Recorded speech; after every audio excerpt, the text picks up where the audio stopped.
চাচা আসসালামু আলাইকুম। ও কপালে হাত দিছে, তার মানে সালাম।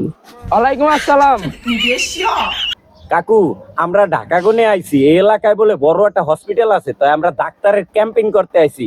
এই গ্রামটার নাম কি? বয়রা গ্রাম নাইলে বয়রা গ্রাম কমনে? কয়রা? ও তোমরা তো মনে হয় তালা মারবা।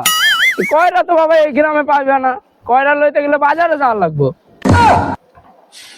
কাকু, কয়রা না, বয়রা বয়রা বয়রা গ্রাম। না বাবা না, এখানে কয়রা তালা মালা কিছু পাইবা না বাবা। তালা কয়রা লইতে গেলে বাজারে যাওয়া লাগবো। দেখছো, আমি কই বয়রা গ্রামে, কানায় কয় কয়রা।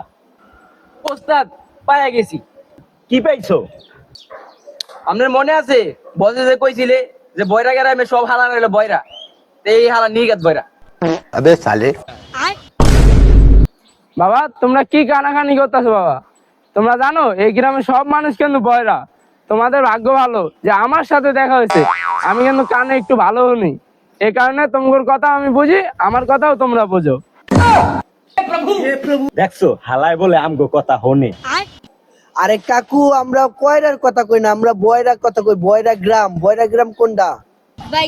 ও বাবা, বসন্ত হয়েছে। আর তোমার ভাগ্য অনেক ভালো, আমগোর গ্রামে একটা হসপিটাল আছে। আবার আজকে নতুন ডাক্তার আইবো ঢাকা থেকে। এই রাস্তাটা দেখতেছ না, এই সোজা যা হাতে বাম পাশে যাইবা, হসপিটাল পাইবা। যাও। দেখছো, কানা হইলে কি? কানা হই সঠিক বদায়। হালায় ঘুরে পুরে আমগো ঠিকানাই কইছে, পেছাই গেছাইয়া হেয়ার পর। ও দেখছো বাবা, তোমার রাশি কত ভালো। আমার সাথে দেখা হয়েছে। আমি একটু কানে ভালো শুনি, তাই আমার কথা তোমরা বুঝতেছো, তোমার কথা আমরা বুঝতেছি। কি ব্যাপার? আমার কথাই মনে হলো আমার কানে বাড়ি খাইলো।